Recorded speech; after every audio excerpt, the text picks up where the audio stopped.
संसार का काम करना है और इस पत्थर के रखने से, ऐसे वचन मानने से आपकी संसार में कोई अवहेलना तो सब करेंगे। कि कई माँ ने कहा, राम तुम्हारे लिए मेरा कोई अपमान करे, चाहे सम्मान करे, चाहे जो बोले, मैं तुम्हारे लिए सारे घूंट पीने के लिए तैयार हूँ। बोले माँ तुम्हें विधवा भी होना पड़ सकता है, पति के लिए सबसे बड़ा क्या सुख है? पति सुख। पति ना रहे तो पत्नी की कोई इज्जत नहीं। बोले राम तुम्हारे लिए अगर मुझे दैवत्व भी स्वीकार करना पड़े वो भी स्वीकार है। इसीलिए कैकेयी मैया ने मांगा था कि राम को वनवास चाहिए, क्योंकि इस धराधाम से राक्षसों का उद्धार करना है। कैकेयी मैया इतना राम को चाहती थी। वनवास गए, वनवास में जटायु जी से भेंट हुई और खरदूषण मारे गए। स्वर्ण का मृगा के पीछे जो है मैया सीता ने कहा, राम जी मृग मुझको चाहिए स्वर्ण का, मैं आपके लिए कुछ जंगल से इस धराधाम से पहचान ले जाना चाहती हूँ। रावण ने साधु का वेश बनाया और सीता जी का हरण करके ले गया। बीच में अभी सूर्पनखा जी भी आती है। सूर्पनखा का क्या अर्थ होता है? रामचंद्र जी, सीता मैया और लक्ष्मण भैया जंगल में पर्णकुटी में रहते थे। सूर्पनखा रावण की बहन है। रावण ने इसके पति को मार दिया था। सूर्पनखा ने प्रण लिया कि मैं जब तक तुम्हारा सर्वनाश ना कर दूं तब तक मैं पीछे नहीं चलूंगी। कहते हैं काहे न अगला कर सके, काहे न समुद्र समाए, काहे न अग्नि जल सके, काहे न काले खाए। अबला स्त्री अगर चाह ले तो इस संसार में कोई ऐसी वस्तु नहीं या कोई ऐसा प्राणी नहीं कि जिसको बर्बाद न कर दे या फिर उसको आबाद न कर दे। स्त्री अगर चाह ले तो कितना भी गरीब हो उसको राजा भी बना सकती है, और स्त्री अगर चाह ले तो राजा को रोड पर गिरा सकती है। समुद्र में कोई भी वस्तु आप डाल दो, ऐसी कोई वस्तु नहीं जो समुद्र डुबा नहीं सकता। अग्नि में ऐसी कोई वस्तु नहीं जो जल ना जाए। है कोई ऐसी वस्तु जो अग्नि में न जलती हो? संसार की कोई वस्तु नहीं जो अग्नि में डालने के बाद जल ना जाए। और संसार में ऐसा कोई प्राणी नहीं जिसको काल के गाल में समाहित न होना पड़ा हो, जिसकी मृत्यु ना हुई हो।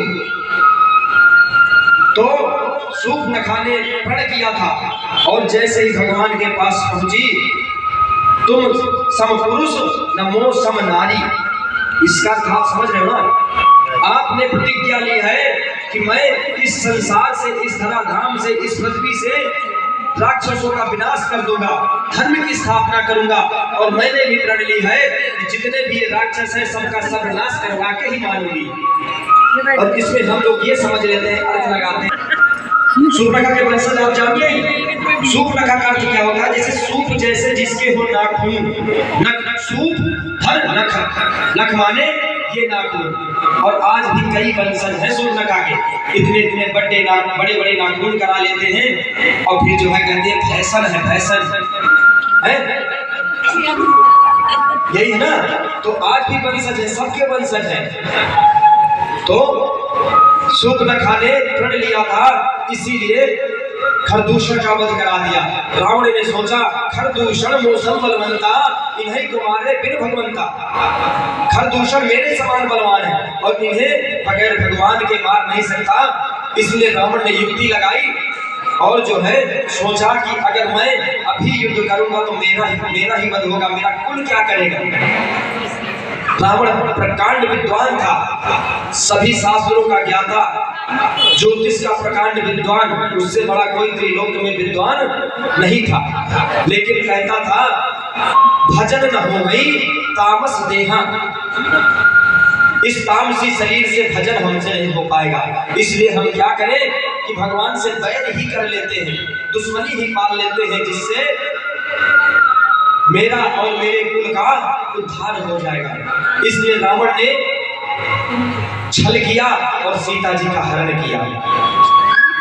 भगवान सीता जी को ढूंढते ढूंढते कि जटायु से मिले, और जटायु ने बताया तो पंपापुर सरोवर के पास गए। इसके पहले शिवरी से मिले, शिवरी के भगवान ने बेर खाए। अब बेरों की बात आती है तो कहते हैं झूठा बेर, कहते हैं ना, भगवान ने शिवरी के झूठे बेर खाए थे। ऐसा नहीं है, शिवरी माँ ने बेर का जो वृक्ष होता है ना, उसमें देखा उन्होंने कि इस वृक्ष में कई सारे बेर लगे हैं, तो एक बेर चखा, और एक बेर से पता चल जाता है कि ये सभी मीठे होंगे। भाई किसी कुल में जाओ, किसी के घर जाओ माना, और उनके माता पिता का रहन सहन देख करके पता चल जाता है कि इनके बच्चे कैसे होंगे, या बच्चे का रहन सहन देख करके पता चल जाता है कि इनका खानदान और कुल कैसा हो।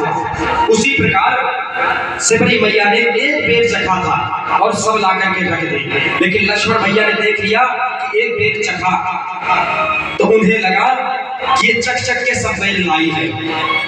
और भगवान बड़े प्रेम से पाते गए, बड़े प्रेम से पाते गए। और भगवान हमेशा गाथा गाते हैं, सब कुछ तो मुझे अच्छा लगा। कहीं अगर भोजन करने जाते हैं राजघराने में तो कहते हैं लेकिन जो सबरी मैया के बेर में स्वाद था, वो स्वाद आज तक मुझे कहीं मिला नहीं। तो सबरी मैया ने झूठे बेर भगवान को नहीं खिलाए थे। इधर गए तो सुग्रीव से मित्रता हुई, बाली का वध किया। कहते हैं जो परनारी पर कुदृष्टि डालता है वो पापी होता है, और उसका वध करने में कोई पाप नहीं लगता। भगवान ने सुग्रीव से मित्रता करके बाली का उद्धार किया और युवराज बनाया। बाली के पुत्र अंगद को युवराज बना दिया।